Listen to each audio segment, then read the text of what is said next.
Ladies and gentlemen, welcome to the BWH Dialogues show, the first one after a long while, and we have a very special person in Mark Willis.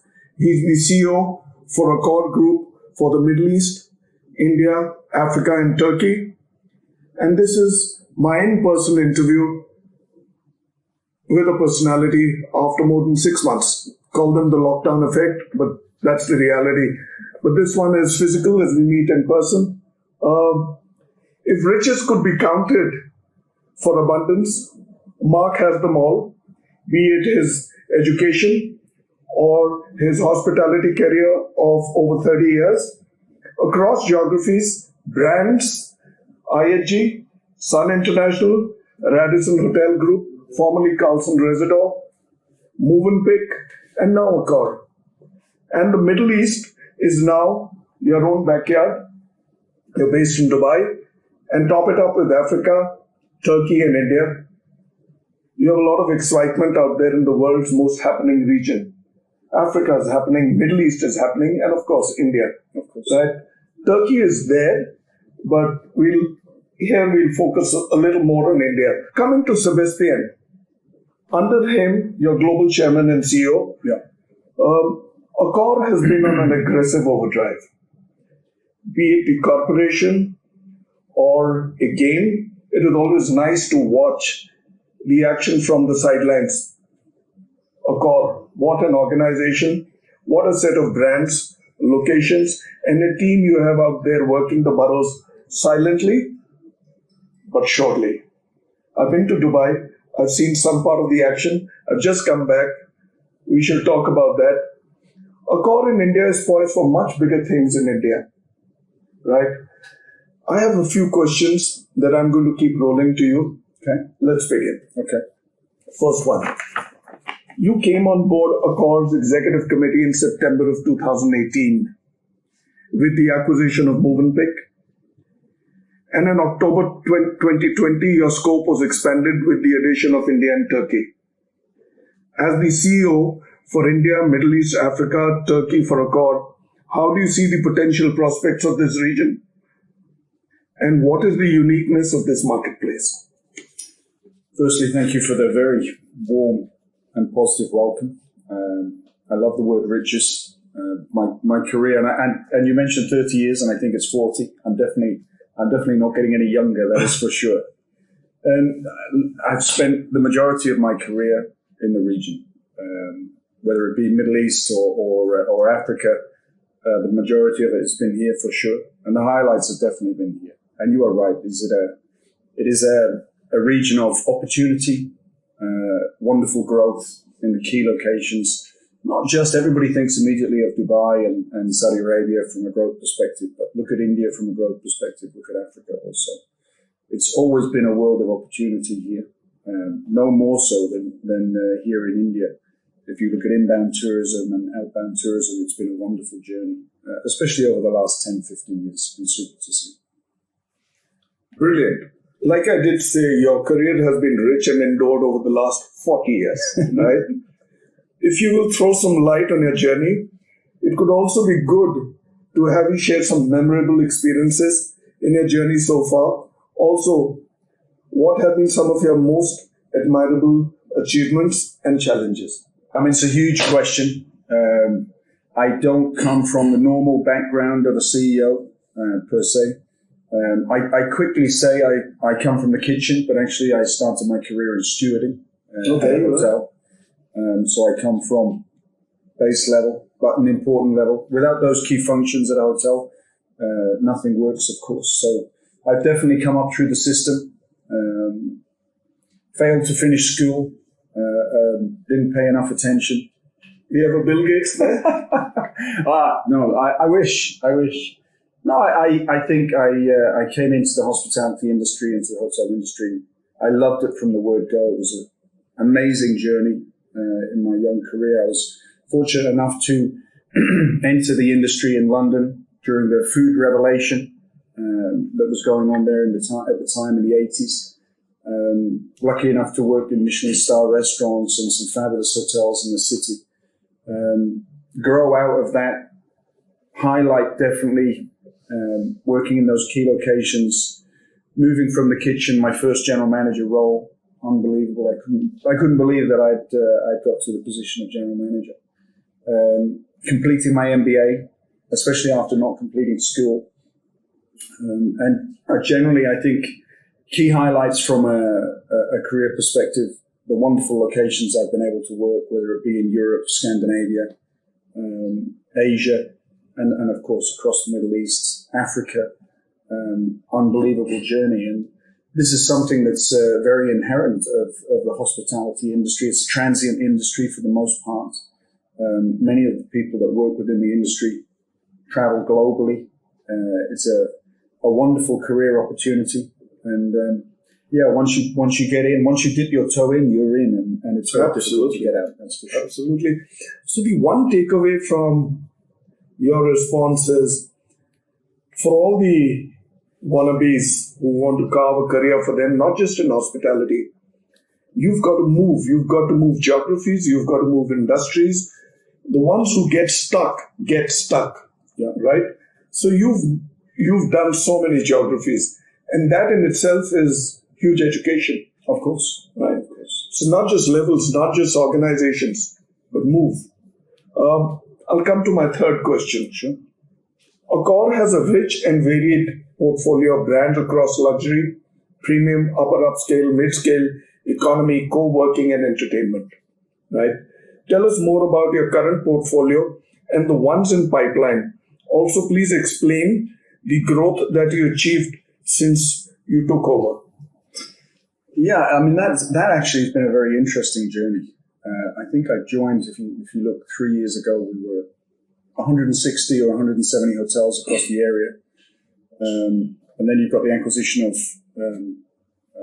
Mövenpick into the portfolio, the growth of the area with the addition of India and Turkey. We're now at 423 hotels across the area, so it's been a huge expansion. That's almost 3 times. Yeah, it's been a wonderful. I always use the term roller coaster. Accor it's a wonderful roller coaster ride. It's a very entrepreneurial organization. And if you look at the growth across the area, the brand portfolio that we have, and the footprint of brands that we have across the area, we have every tool at our disposal, whichever segment you would like to enter into from either an investment perspective or a customer perspective. We have it available. And long may it continue. The future looks also very bright from that. And the pipeline? And the pipeline is just wonderful. One would assume that 2019 into 2020 and out into 2021, things would have slowed down, but that's not the case. Our signings of hotels across the area for 2020 is absolutely in line with 2019, 2020, and 2021, which has been just wonderful to see. This year we'll open some 30 hotels, which again is very similar to what we did in 2019, which is also super to see. So the pipeline has continued to grow. There's continued to be good interest in investing within the sector, which is also wonderful to see. And of course, from a long-term perspective, from signing a hotel to concept design to building to opening a hotel, that is a journey. It can be 2 years, 3 years, 4 years. So it's a long-term journey. And over that period of negativity that we've had, especially in 2020, obviously with the impact of COVID, you can see us already. It's a resilient industry that we work in. You can see it recovering, the desire to travel, the desire to experience new things and new cultures. That'll never go away. So you can see it rebounding very quickly. And always, as always, I remain optimistic, as I always am. The day we stop being optimistic is the end of the road. Mercifully, 2020 is behind us. Yeah. And very soon 2021 will be behind us. Having said that, why don't you tell us about your portfolio of brands? We know what Accor has given to India, right? Raffles is the new kid on the block, right? And what a kid. I've been there. Okay. I've seen it. I've experienced it. So I have so much to say about it, but I hold it, but my print has already done it. I'll come to that as my last question. What are the other brands that you may look at for this region? The region that Puneet heads, right? If you look at India, of course, the Raffles recent opening, we have a wonderful Novotel that's just opened, and an Ibis, and again, that epitomizes the opportunity here for India as a destination. You have absolute ultra luxury in the Raffles, and you've been to the hotel. Oh, fantastic! It really fits that. Like I said, an exclusive lake for an exclusive hotel. You see, and so it's the Raffles brand and what that brings to the table, and then in the same breath, a brilliant team. And a brilliant team, of course. Raffles, not just the experience, it's the people there. Without great leadership. It does, but that doesn't matter which hotel you go, and you travel as much as I do. Without the team, it's just an infrastructure, regardless of how beautiful it is. Regardless, we are. I always make a reference. We are not in the museum business where you go and see beautiful, but that's it. We're in the people business. That's a great statement. Without the people, it's just a beautiful shell. So, and the Raffles, of course, it's a beautiful hotel, but without the team. But that's the same for all the hotels. And again, as I say, we've opened the beautiful Raffles, a Novotel, and an Ibis, and that's a clear spread across all the brands from mid-scale eco up to ultra luxury. And that is the opportunity of India. It is a place of diversity. And I think you'll see that, continue to increase. And yesterday we're fortunate enough to hold a general managers meeting for India here at the hotel, which is wonderful, not least because it's Diwali week, of course, which adds something to it, that's for sure. But to have everybody together for the first time. It was fantastic. It's one. I love teams, of course. Yes, it works. And meeting in person. Fabulously well, but nothing compares to meeting face to face. True. We did a wonderful Q&A, had a wonderful party downstairs. Super to see all the GMs from such a wide spread of 10 brands that we have here with a growing portfolio. A lot of questions, a lot of discussions with regards to lifestyle yesterday evening, which is, as you know, a very growth brand globally, super well performing, and we just launched Ennismore with 12 wonderful lifestyle brands to add to the portfolio. And I can see lifestyle coming here to India very, very soon, very soon. So it's there, but it's got to make its presence felt. And it'll come. Yeah. I really believe it will. Tell me, what after Raffles, the newest brand for India? Give me a hint. The new statement. We obviously, Ibis is very present here. Novotel is very present here, of course. And we have another Raffles coming also. Yes. I think the future will see a bigger diversity of brands come. There's, as I mentioned, a continued desire to invest in hospitality here. It's a huge growth market. Yes, of course, the last 15 months has been outrageously difficult for everybody. It doesn't matter which segment you're working in, or whether you were wanting to invest 18 months ago and held off because of the pandemic. That'll return. And with that will come diversity of investment. The nationals that are living and wishing to invest here are all well-traveled globally. They're seeing new things and want to see those things put in place here in India. And you have such wonderful cities, super infrastructure, a great opportunity for a wider brand spread, whether it's in luxury or ultra luxury or lifestyle, premium or mid-scale. I haven't been able to get into, say, the brand. It's always hard to get an Englishman to say it unless and until he's in love or he's drunk. Well, the drunk is out of the question. I'm one of the few Englishmen that doesn't drink too much. Neither do I. I've never had a drink. That's for sure. Yeah. All right. So that was the lighter note. We'll get to a more serious question. India, Middle East, Africa, Turkey. The marketplace plays a significant role in the global hospitality industry. What is your market share in this region and how do you plan to increase it?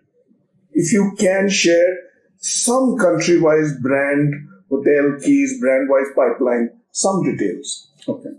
If you look at the area as a whole, with the addition of India, Turkey, I think it's fair to say that we perform at a very high level versus our competitors.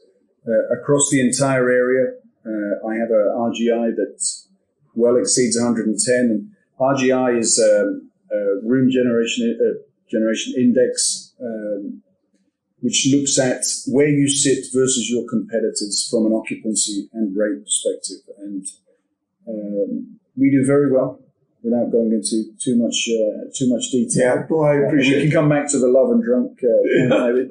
But no, I think from an Accor perspective, we continue to do very well across the entire region. We have a wonderful portfolio of hotels, supported by our amazing owners, by the way, without which you don't have anything, of course.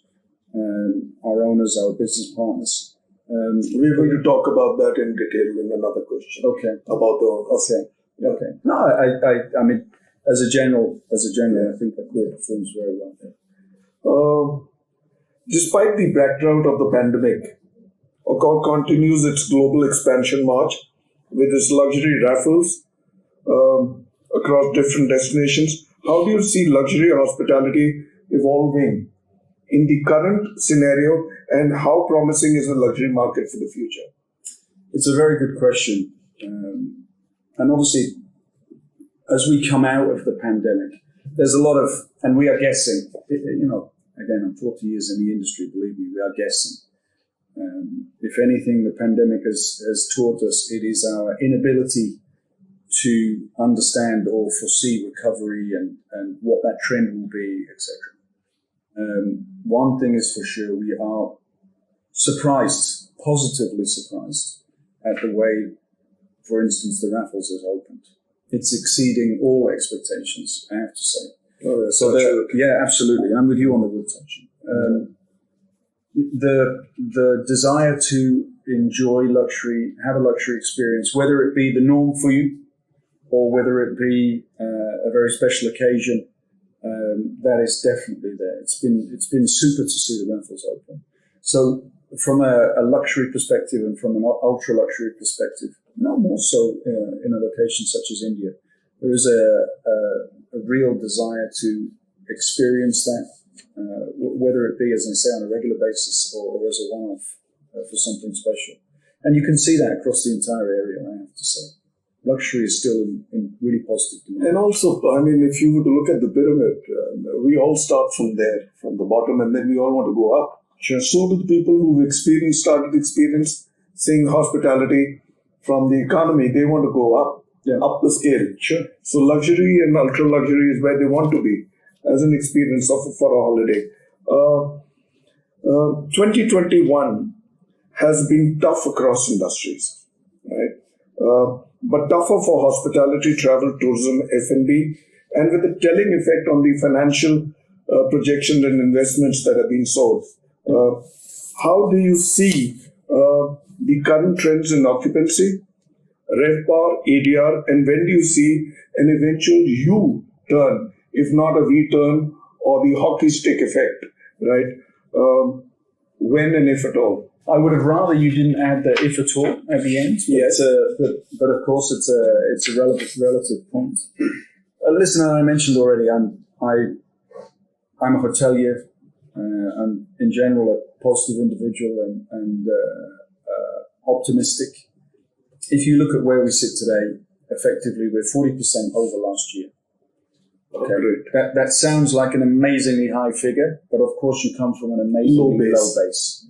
Across all the key performance indicators that you mentioned, whether it be occupancy, RevPAR, rate, it doesn't matter. Of course, last year was devastating to the industry, but not just, sometimes people immediately think of hotels. If you think of the cruise line industry, the airline industry, and so many elements of our business, food and beverage, infrastructure around a hotel, whether it be transportation, etc. So many things catastrophically impacted. But we can see recovery. And we can see recovery in our area ahead of other locations globally. I think that's also fair to say, with the exception of China and the US. The US, because they have such a solid business foundation within their country, and you don't have to travel cross-border, and the same for China. And to a degree, you can see the same in India, where recovery, India is without doubt, and I mentioned this twice yesterday, one of the most resilient places in the world when it comes to recovery. And also talent. No, of course, absolutely. And that's very prevalent across our area. But if you look at the recovery in India post the second wave, which was devastating, and I watched that from afar, of course, sitting in Dubai, but an absolute catastrophe. But it had a 10 or 12 week recovery, really. And it's astonishing to see. Quick turnaround. It's unbelievable here. It's such a resilient location, which is, it's driven by the culture here, by the people here. It's such a positive environment in the face of adversity, and that you can see with the way that the location recovered. If you see where we sit today, I think by the end of the year across our area, Middle East, Africa, India, Turkey, we will definitely well exceed expectation. And I know globally people are talking about recovery 2024, 2025, and I don't agree. I think we will be well on the way to recovery in 2022 versus 2019. Excellent. While the lockdown of the last year and a half has brought a lot of distress for our industry, most hospitality corporations have stepped up their engagement by supporting the ones in distress and out of the industry across geographies. It would be nice to hear from you on the Accor Group's corporate social responsibility initiatives. Yeah. Listen, it's never been a more prevalent topic than the last 18 months. That is for sure. Which is not a good thing, of course, that it takes something so catastrophic to put this topic on the top of the agenda, but it's definitely on the top of the agenda, and rightly so. If I look at CSR, or ESG as we are now referring to it, if I look at that from an Accor perspective, we do so many things, and no more so than in the last 18 months, not least with the Heartist Fund that Sebastian put together, supported by our amazing board in the wake of the start of the pandemic, literally facing the loss of hundreds of millions of dollars. We put 70 million euros on the table to support our employees as the pandemic kicked in. And at the start, I must say, I was actually quite apprehensive of how we would utilize that fund, how it would be administered, and whether it would work, etc. It's been a wonderful journey, impacting so many employees, not least in my area, supporting people in India, where we, proactively supported the rollout of vaccination to all our employees with immediate effect over a 2-3 week period, utilizing the fund.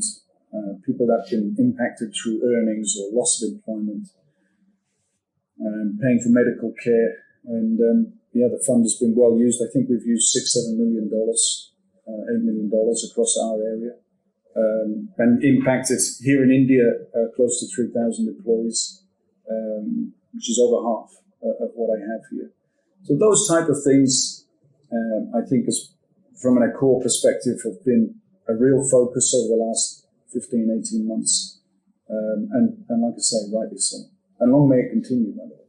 Something which is very dear to me, which is about inclusion and women, right?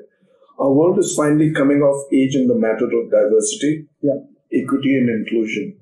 What are your views, initiatives, and plans? I'm smiling because I'm glad it's a topic close to your heart. It's I'm a long time in the Middle East, where I think it's fair to say women's rights and the amount of diversity in the workplace has been under scrutiny for many years. and I'm trying to be politically correct, of course, with my comments.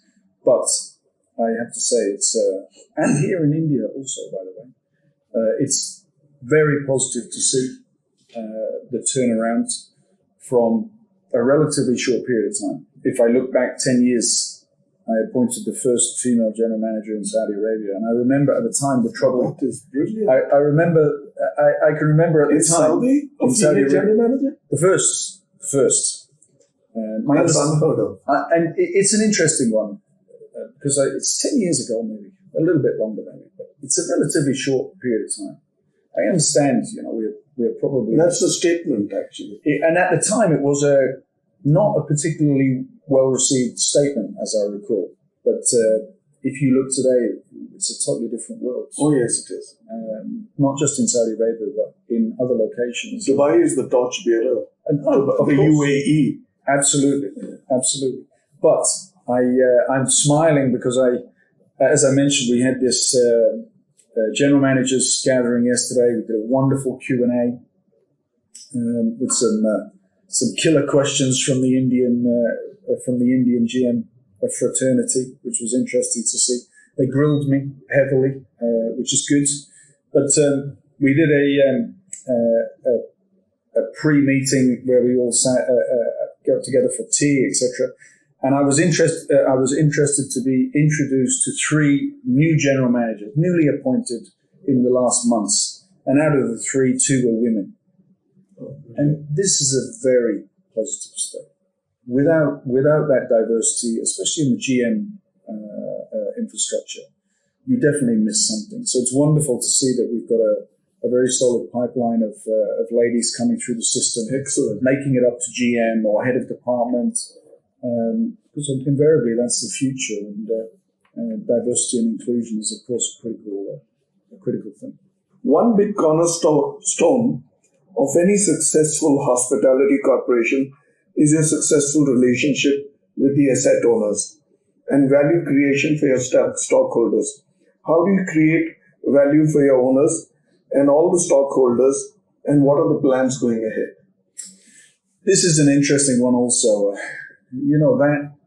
That relationship, that business relationship with owners, investors, asset owners, it's obviously absolutely critical and something obviously that I spend a lot of my time doing and heavily involved in. A key element of that is transparency. I've made a career out of being honest and being clear and being concise, and no more so than the last 18 months, where, we've had some difficult discussions together with business partners who have responded, as always, wonderfully well in the face of such a difficult period, whether it be financially or other. By the way, it's not just financial. And that relationship and that communication is all about trust and proactive, transparent communication, openness. I think pre the pandemic, I think we thought we communicated well and communicated enough with our business partners. It clearly wasn't the case, because during the pandemic, we've increased that dramatically on a number of different forums or a number of different platforms, which has been really well received, I have to say. Really well. And we've put a huge effort into them just to make sure everybody is up to speed, aware of what we're doing and what the key communications are. And again, transparency is everything. Like with any good marriage, you both have to play up, step back or step up. Yeah. So owners, a good owner from operator relationship is the best thing to happen for a partnership and marriage. Of course. Right. Another favorite question. Like I always tell people, hospitality, now that I've seen it for 8 years, I've seen it from the other side, is tougher than medical, is as bad as airlines, right? You're either gung-ho, or you're not in hospitality.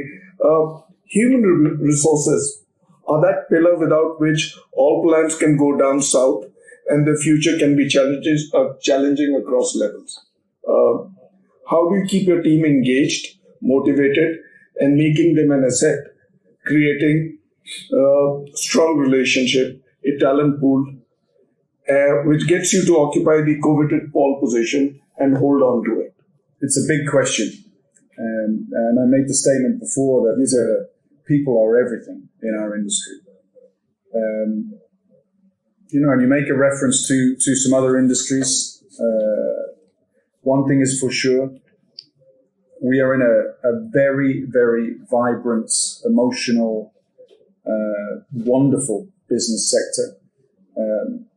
We're in hospitality. It's not really, of course, it's a difficult dynamic within our business. It can be stressful, etc. But it's a wonderful business to be in. It's a fun business to be in.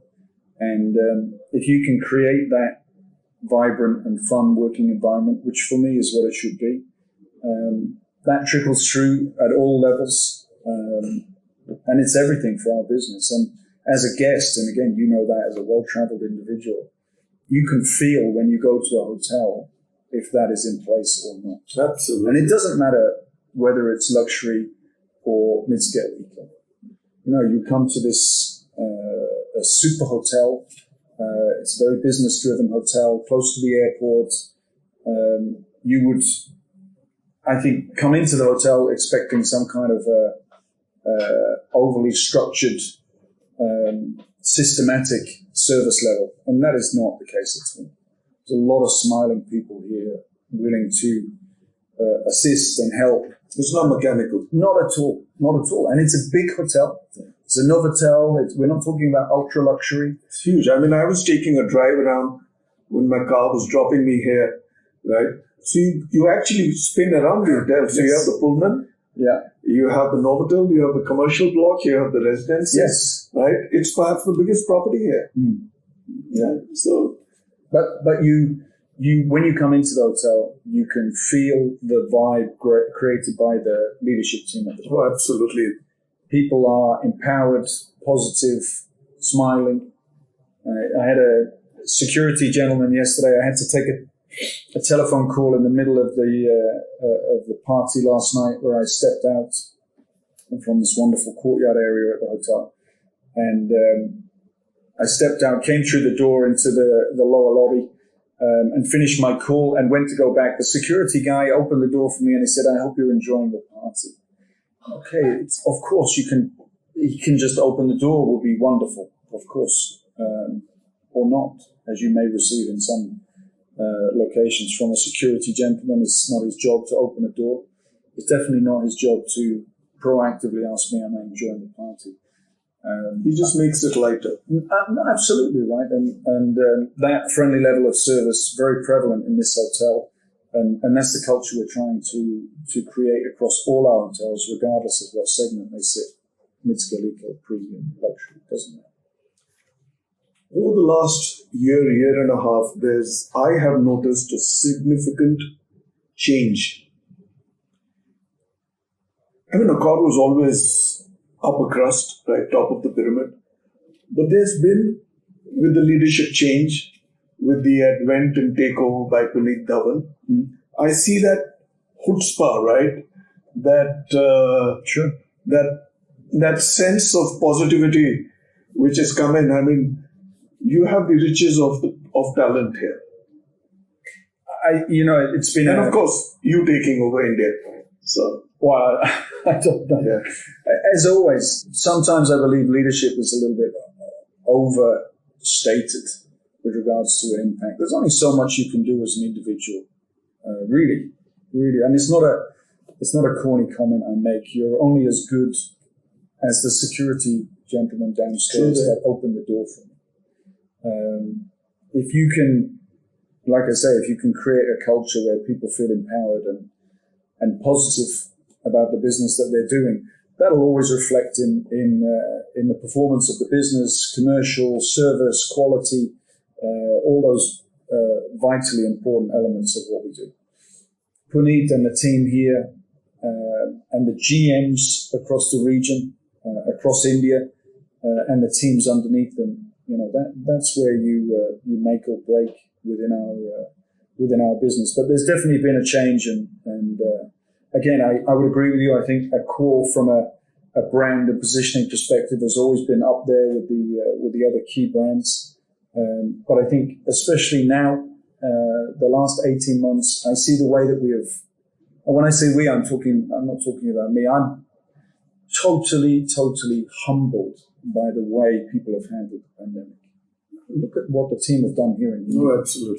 It's just been unbelievable. And of course, I would love to say, I've been the leader of that process. That's absolutely not the case.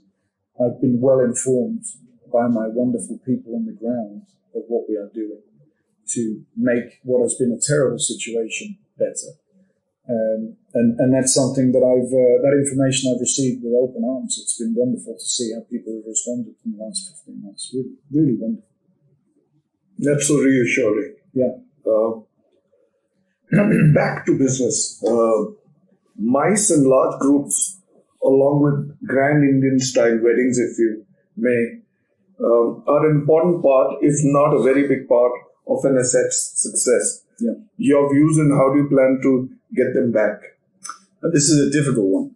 And you've heard me throughout our conversation be optimistic about pretty much everything, which is the nature of myself, of course. And I remain optimistic and positive with regards to these key segments of our business. But clearly they are going to take longer to return. And there's various aspects to that. There's the impact of governance and legislation with regards to size of gatherings, social distancing, etc., etc. And there's also the financial impact of the last 18 months as organizations, businesses, and indeed families look at the cost of holding some form of an event. So that'll take longer to return.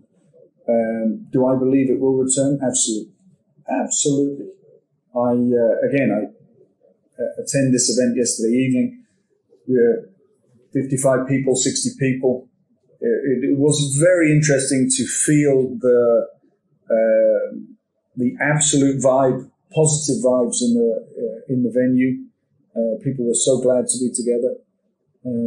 I attended a meeting recently in Dubai with all the vice presidents, Puneet from India, his colleagues, and I was suggesting perhaps in the new year we should do a general managers meeting. Of course, should we be doing a general managers meeting? We are 450 general managers and support employees coming together. It was an absolute yes, we should do, and we will do. We will hold the first general managers meeting in early 2022. That's so reassuring. No, and of course, to your question, it'll take time to return. But the desire to be together, whether it be from a business perspective or a family perspective, it will never go away. It will not. Teams will never replace that. Oh, absolutely. And thankfully so, by the way. Yeah. Thankfully so. I've taken 4 or 5 flights over the last 3 months. I haven't been on one flight which wasn't full. Yeah. If people are traveling, they are going to go and stay somewhere. Yeah. Right? They're going to shop. They're going to eat. So you already see that uptick, of getting back.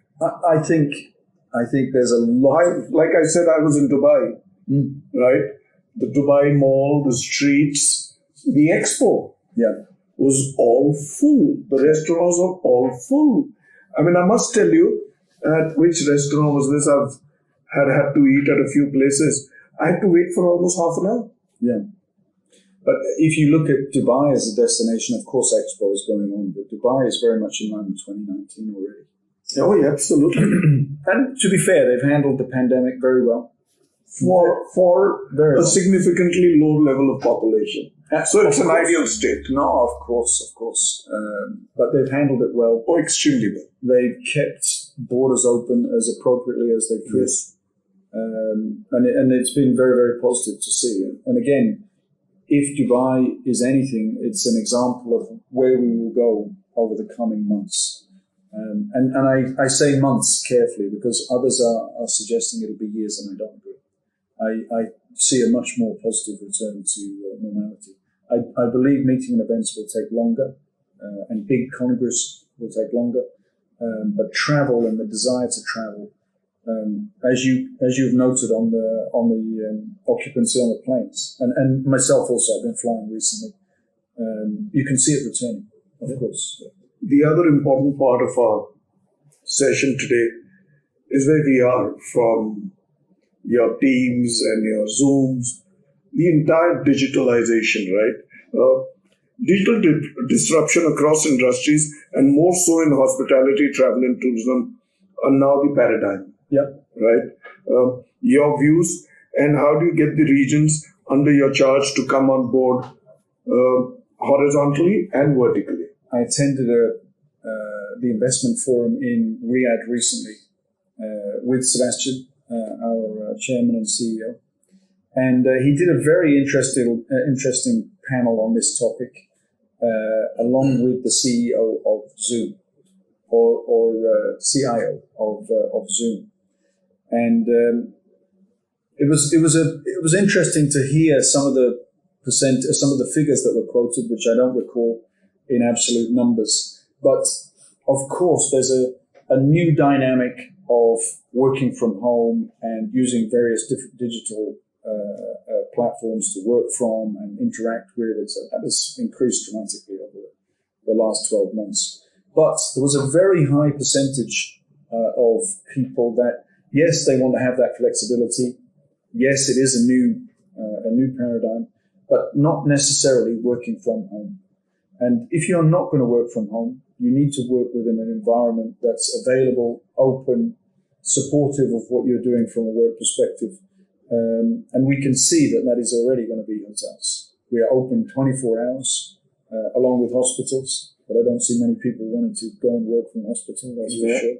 So I think you'll see that shift into hotels. Not everybody wants to complete their 9-hour day from their kitchen table. So I think there's a downside, obviously, but there's an upside as well. And I think that new paradigm will be a business contribution into hotels as we move forward. True, but and also digitalization to some extent, or maybe to a great extent, is important for the hospitality industry in conducting their business today. Of course. To be able to reach out to customers who are far and away. Yeah. And, that's something it's not a new thing or related purely to the pandemic. The importance of digitalization, social media, the various platforms that are out there with regards to the web, they've been so prevalent over the last 15 years, but no more so than the last 5. Targeted marketing, targeted PR. These through the various platforms have improved dramatically over recent years, and you're going to see that continue to be super important as we go forward. Now, this one is to an Englishman, in a French corporation. Okay. Right? This will be an interesting question if that's the case. But this one covers your family. There's no going away without picking on the off-work part of Mark's life. On the what, sorry? Off-work part of Mark's life, right? Your family, work-family time balance, right? Interests, and how do you keep abreast of all global developments and be informed? Your views. Yeah, I want to suggest that I'm, like many of my colleagues and peers, constantly under a myriad of stress and dynamic and workload, but I have to tell you that's not the case. I don't get too stressed. I'm surrounded by the most amazing people all the time. I'm very careful who I work with. We recruit at the highest level. We promote from within. I don't get the whole stress level. So my work-life balance is really good. I have to say, I have 3 children.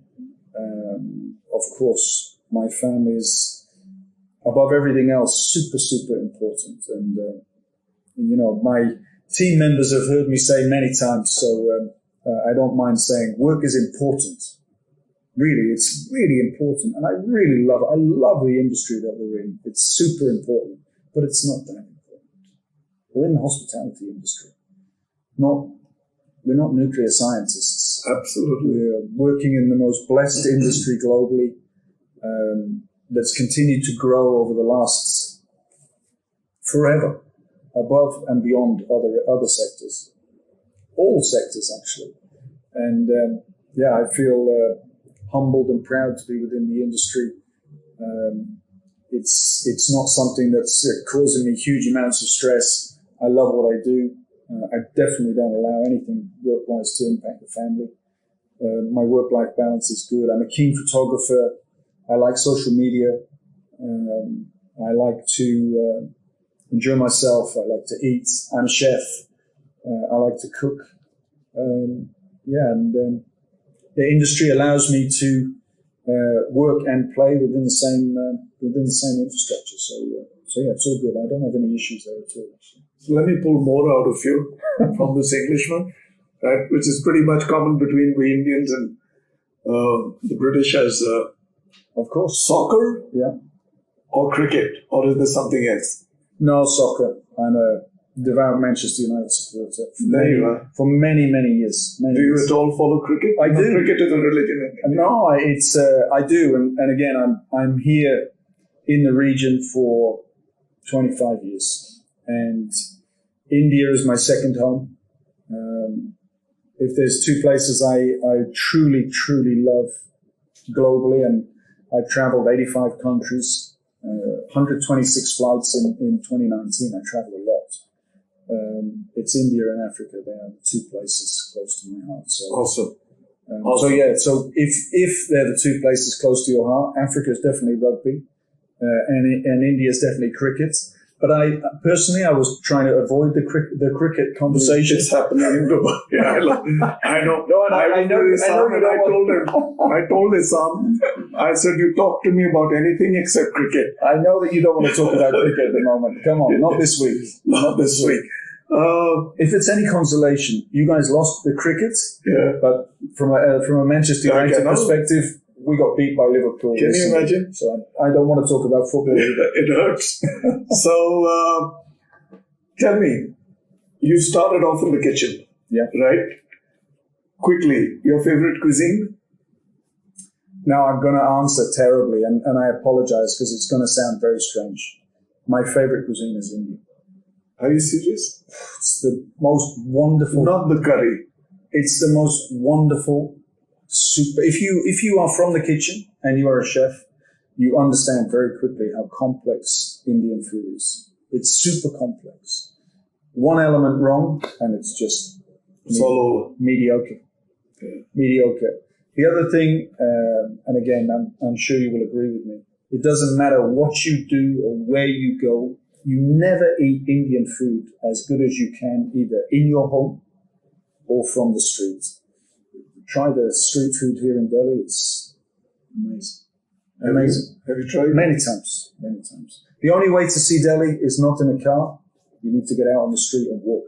And with the walking comes an immediate consumption of street food and weight gain, by the way. Oh, yeah. If you want to lose weight, don't come to India. So maybe sometime I'm a vegetarian and I don't drink. It doesn't matter. Right? That's the other thing with Indian food.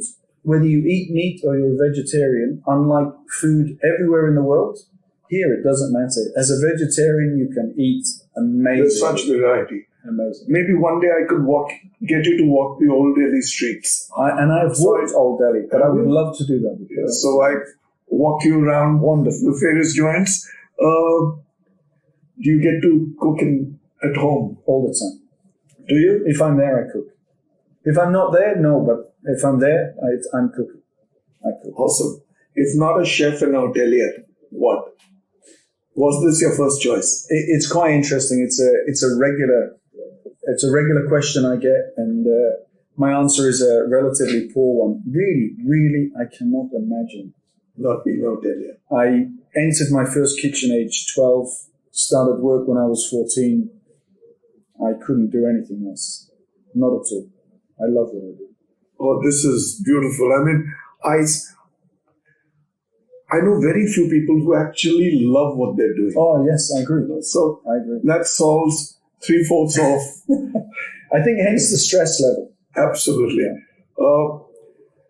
Before we cap up, right, I have just one or two last ones.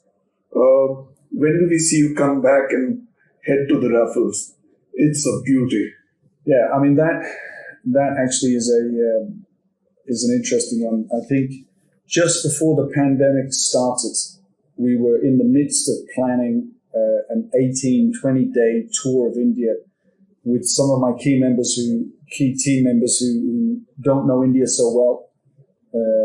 And I wanted to show them, and two, I wanted to try and meet as many people as I could. We'd just taken over, etc. And obviously that trip didn't happen. And I've been 2-3 times during the pandemic. I was here in the middle of last year, in the midst of everything. I was here. But I am due a trip for longer than 3 days. It's a big country. So many wonderful things to see. I'm here many, many times. My wife is so jealous that I'm here alone, by the way, without her. But no, I plan to come back. I'll be back before Christmas and come and see the Raffles and see the other key openings that we've got coming. So I won't close without talking about the Accor team and your message to them. You haven't addressed them all. Here is your opportunity. What do you want to tell them? One. And what do you want to tell the hospitality industry in India? What's your message? To my team, of course, as always, I would like to say thank you for all the hard work that they do on so many different levels.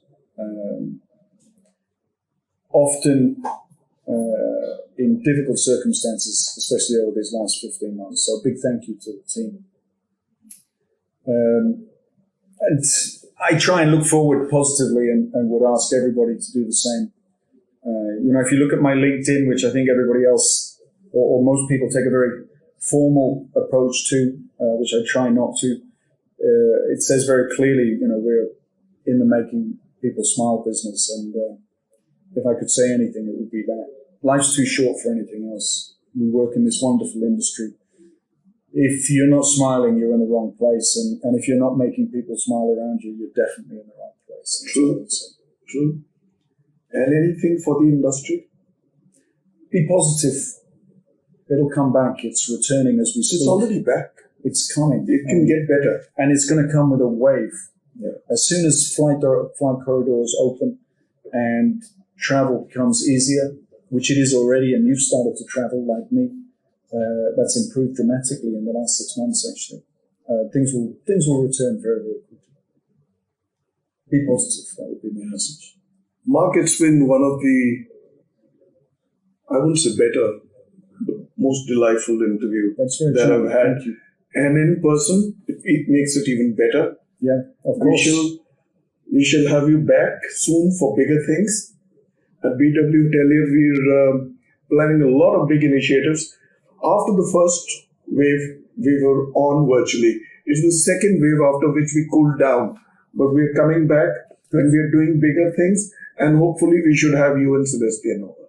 It's wonderful. Yeah. Thank you for your time. Thank you. Right. It's been a pleasure speaking with you. Absolutely. And I'm sure the large audience of the BW Hotelier will really love this session. Yeah. Thank you, Mark. Thank you so much.